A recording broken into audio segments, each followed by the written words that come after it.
Go inside the Crimson Tide with your hosts Rodney Orr and Gary Harris, keeping you informed on everything Alabama. And now, Tider Insider TV.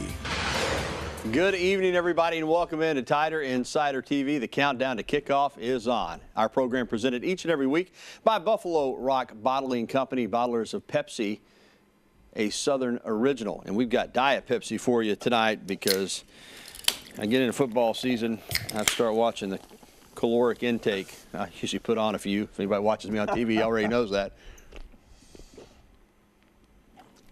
But maybe with the help of Diet Pepsi, I can keep them off this week. Well, Rodney, the Alabama football team held its first scrimmage fall camp this past Saturday in Bryant-Denny Stadium. The scrimmage put the Crimson Tide to the test, and head coach Nick Saban said the team, as you would expect, still has a lot of work to do.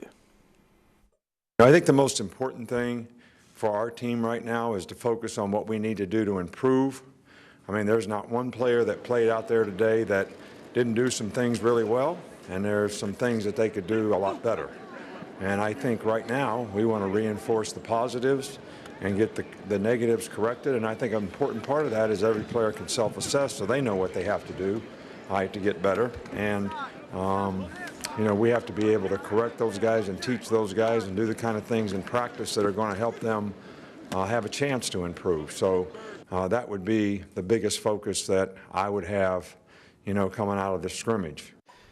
And let me bring Rodney in. We discuss this often. We have a very limited viewing period, and in all actuality, we don't get to see any of the scrimmage. They take the media out before that starts. But one thing I like about you is you have sources. You have people that you talk to that have access to the program and know what's going on. So just based on what Coach Saban said in his post-scrimmage comments from Saturday and what you've been able to gather from sources, how did this scrimmage play out in your opinion? Well, Gary, I think the good news is that it appears that the defense is really going to be strong again. Obviously, they were ahead of the offense in this scrimmage. Not that the offense necessarily performed badly, but it's kind of what you would expect. I mean, you know, the teams around here that have been really, really good in the past, the defense has been ahead at this point, and they apparently had a pretty dominant scrimmage on Saturday. Indeed, there's a lot of athleticism and speed and size on that defense. Of course, we know there's a lot of playmakers on the offense, but as you said, if the offense is ahead at this point, that's usually not good. Kicking game, and Coach Saban did address it post-scrimmage. Very happy with J.K. Scott. He's an All-American punter. But the rest of the kicking game, work to be done. Not just in the place kicking, which I'll let you expand on in a moment, but you got a new holder, a new snapper, new people on the coverage and return teams. A lot of work, it appears, to be done in this particular area of the football team. Yeah, you know, sometimes it is, as you mentioned, Gary, when you have so many new people, it is a matter of timing and getting those things together. But obviously there is some concern about the kicking game in terms of the place kicker. You're replacing Adam Griffith. You know, it was kind of hoped that Joseph Balubas, the true freshman, could be the guy, and he may still be. I think, again, he's still making that transition. If he's not the guy, there's a possibility, as we saw in spring, that Andy Papanostos could be a short-range guy. Possibly J.K. Scott would be a long-range option. We've seen that. But also, I think, too, with school starting, perhaps you may get a walk-on or two that could come in and possibly compete for the job. Now, that doesn't sound like something that normally happens, but it's not necessarily that unusual for a guy that, when you're struggling in the kicking game, a guy walks on. We've seen it before, wins the job. I had Cecil Hurd on my radio show this morning from the Tuscaloosa News. Kind of said what you said. There's a lot of different things that go in to making a field goal an extra point, not just the kicker. Timing issues, things that they're going to have to work on. So he was kind of like you. They've got some time to work it out. At the same time, I have heard some things, and you have too, that the kickers have really struggled getting the ball elevated, kicking from distance. Is there a chance, in your opinion, that J.K. Scott can wind up handling the place kicking? Well, I don't think it's obviously the ideal situation. I'm not really sure that he would handle all of them, the place kicking in terms of the field goals, maybe long range, as I said. Hopefully Andy Papanostos maybe could be a short-range guy. But again, I'm not ruling out the true freshman, Joseph Balubas. It's really, really early right now. So, you know, we need to keep that in mind. And this Saturday, we'll get a better idea. Yeah, this Saturday, scrimmage number 2, and this really is a very important scrimmage. All right, Rodney, let's move on to all things Alabama basketball. The Crimson Tide wrapped up its trip to Canada last Friday. The Tide went 2-1 on the exhibition trip, dominating McGill 96-57 in Game 1 and routing Ottawa in the last game 81-71. They lost the second game to Carleton 84-71. Head coach Avery Johnson said after the trip, surely he wanted to win all 3 games if he could, but this was more about evaluation. This is a strictly evaluation trip. We had a chance to play, 5, 6, 7 different lineups, playing a lot of different guys, look at a lot of different matchups. We didn't do as good a job on both ends of the floor that we're capable of, but this was a great learning experience for our team. Rodney, you can only take these exhibition trips once a certain amount of years. I'm not sure exactly what it is, but you can't do it every year. What I like about Avery Johnson in Alabama is they went to Canada where there was some really good competition. Some other teams have taken some trips where they're playing people that, quite frankly, have no chance to really test them. I like the fact that I'm not happy Alabama lost a game, but it shows you that the caliber of competition they played will help them be a better basketball team when they get ready for the season. I think it's a complete positive when you look at it, Gary. Again, you have so many new players. Everybody has an opportunity to get acclimated against playing together against real competition. I think that's really big, especially when you have so many guys and so many freshmen that are playing and contributed significantly in these games. And I just think it's really valuable not only for the players to get that feel, but also for them to get a feel with the coaching staff, how things go in the flow of a game. And remember, too, Dazon Ingram didn't play in any of the 3 games. Herb Jones missed the last 2, and Colin Sexton missed the final game. That man, though, number 23, John Petty. And here's Sexton here. John Petty really showed me something on that trip. I watched him in high school for 3 or 4 years up in Huntsville. He and Sexton are both dynamic. Look out. This team will have a lot of talent. But be prepared, folks. As Rodney alluded to, they're putting in, and Coach Johnson too, they're mixing in a lot of new guys with returners. There'll be a feeling out period for this team. They're not going to win them all, but by the end of the year, they got a chance to be really good. Well, still to come on Tider Insider Television, a former Alabama softball player took her team straight to the gold this past week. Hear more about Haley McClinney's success coming up. And a former Crimson Tide golfer wins his first major title at the ripe old age of 24. More from Justin Thomas and his former Alabama coach, Jay Sewell, right after this. And also, we'll be welcoming your phone calls, emails, and tweets. Again, go ahead and jot down that number. You ought to know it by heart by now. I do. 205-348-WVUA. That's 348-9882. You can email us at the address on your screen or tweet at us using the hashtag TITV. Use that hashtag so Bethany can find your tweet. We're going to hear from you. We've got a lot more Alabama news as well. Keep it tuned to the show that takes you inside the Crimson Tide. The one, the only, Tider Insider TV. We'll be coming back right after this.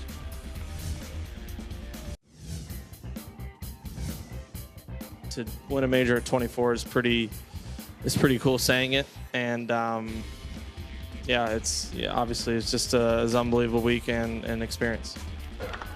Well, former Bama golfer Justin Thomas on capturing his first major championship with a stirring win in the PGA Championship on Sunday at Quail Hollow in Charlotte. His final round, 3 under par 68, which included several amazing shots, allowed him to finish the tournament at 8 under par, 2 shots ahead of 3 players that tied for second. It was Thomas's 5th career tour victory, and as I said, his first major title. He's special.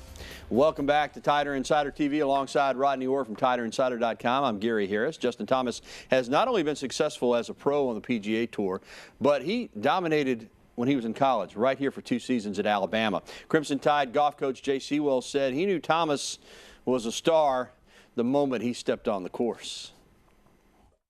Justin, literally day one. In our recruiting, you could just tell he had a winner's mindset.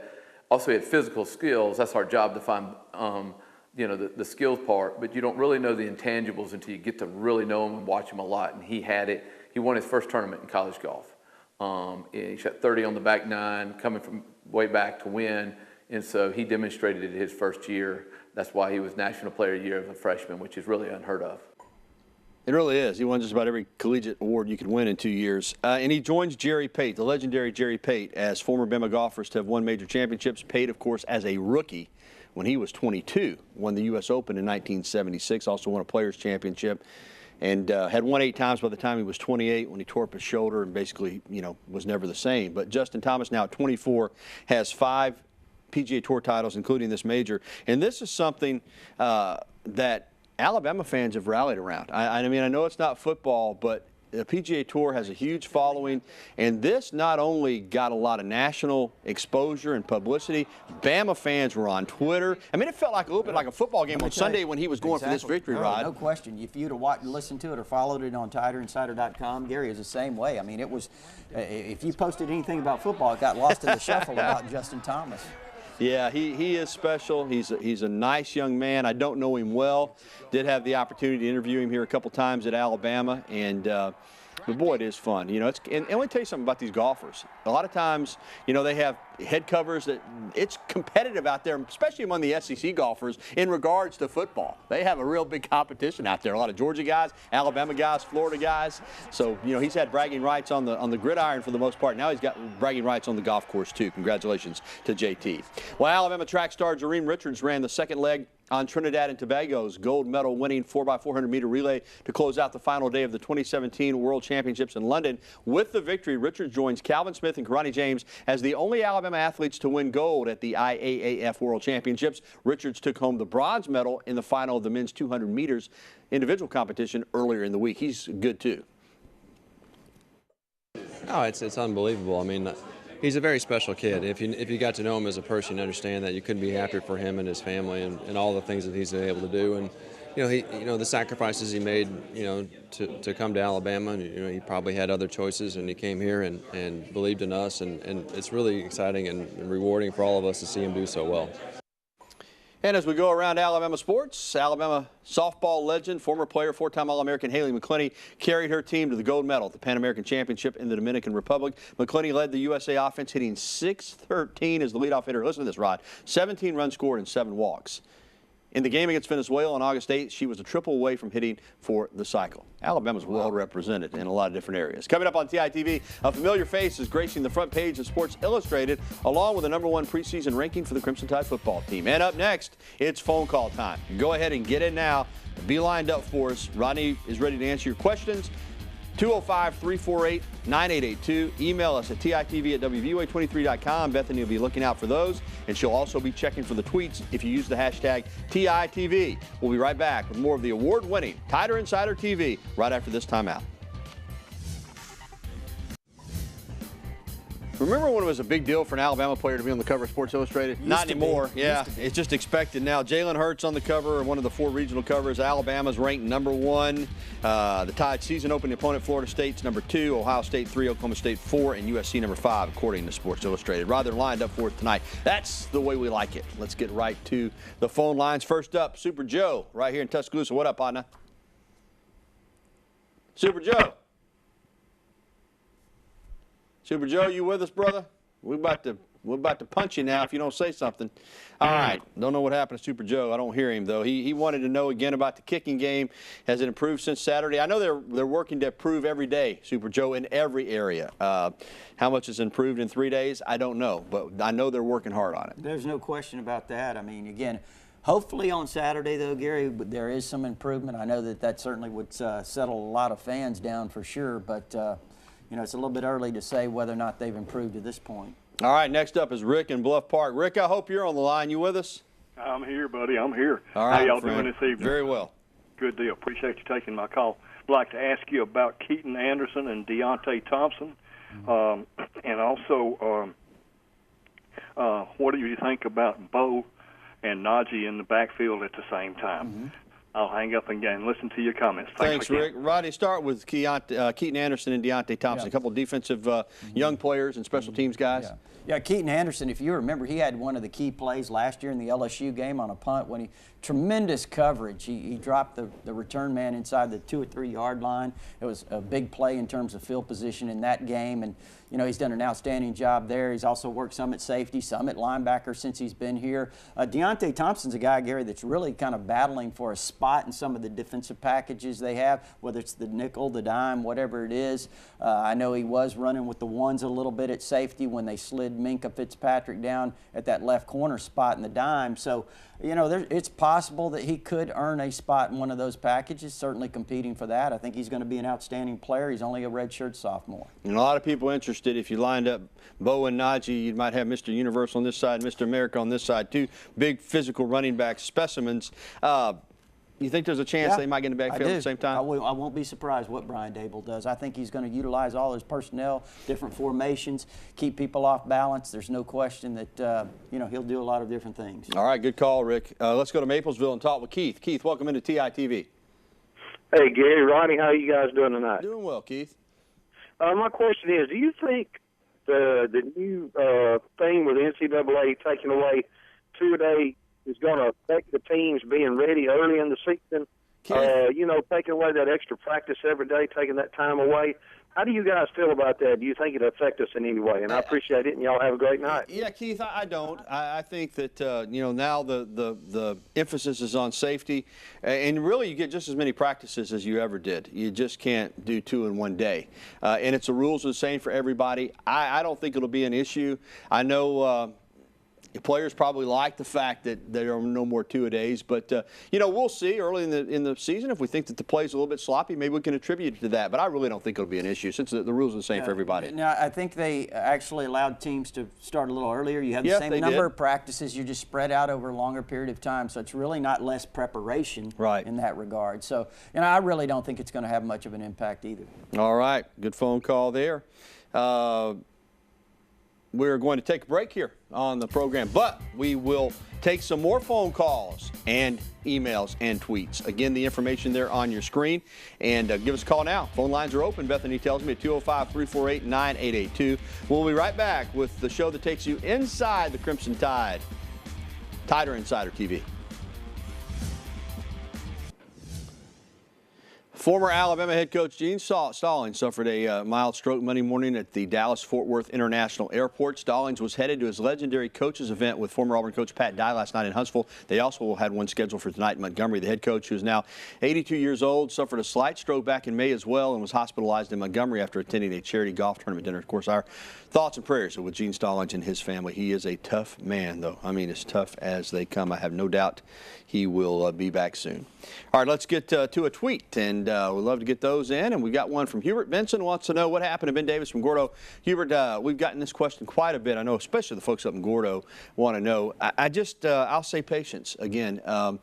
I know we're used to seeing players come in here right away and having success, but not everybody. And there's a good look at Ben right there. Great football player at Gordo. His dad, Wayne, the all-time leading tackler in Alabama history. He's a redshirt freshman. He's got plenty of time. I think he's going to be fine. I do think maybe they're trying to find out exactly where they want to play him, Rod, but he's got a lot of size, a lot of athleticism, all the things you look for in a good football player. Sure does. I mean, he's got all those tools, I think. And, not everybody progresses at the same rate. And some of these guys come in as 5-star, 4-star type players. Ben was a 5-star, of course, and, they right away have success. And other guys, it takes time to learn. If you remember, Reuben Foster took time to develop. Sure did. Rashawn Evans has taken a little bit of time to develop. But, hopefully Ben eventually, he finds his niche and has a big career. He is a good-looking athlete. All right, let's go back to the phone lines. Line 1, John is waiting for us there in Bessemer. Hey, John, what's up, man? Hey, Rodney, what's going on, man? Hey, buddy. Are y'all ready for kickoff? Ready, man. Ready. Hey, man, I'm ready. I'm calling. How are we doing in recruiting for next year?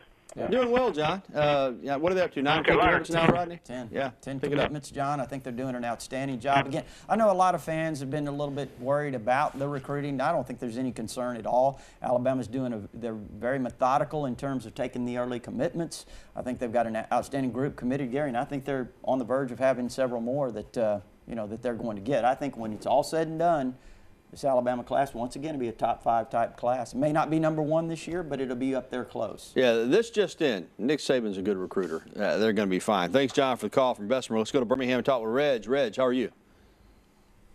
Reg. Hey, man, you're on. Go ahead. First thing I want to ask you is, do we have a hitting coach on the softball team?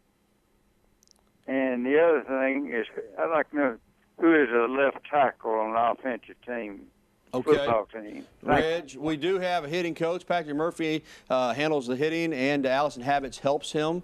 They both work with the hitters. Stephanie Van Brakel-Prothro handles the pitchers. So, yeah, they work with the hitters, and Patrick Murphy is acknowledged, and so is Allison, as one of the top 2, couple hitting coaches around. So they have that. Left tackle, Jonah Williams, I think, is going to be in pretty good shape at that position, don't you, Rodney? He is. Switched from right tackle. Reg, last year where he started as a true freshman, had a fantastic year. One of the best true freshman offensive linemen that's ever been here, in my opinion, and I think that he's going to continue to be really outstanding at left tackle, which is a key replacement there for Cam Robinson. Okay, let's get to an email, and we've got one coming in, do we, Bethany? All right, from Andrew, wants to know about Florida State kickoff at 7 p.m. What time are the next two games? Well, I had not seen that email previously. I had not paid attention to it. So I'm going to have to look that up. And Fresno's at 2:30. Okay, you got it right. Yeah, Fresno's at 2:30 and Colorado State will be at 6.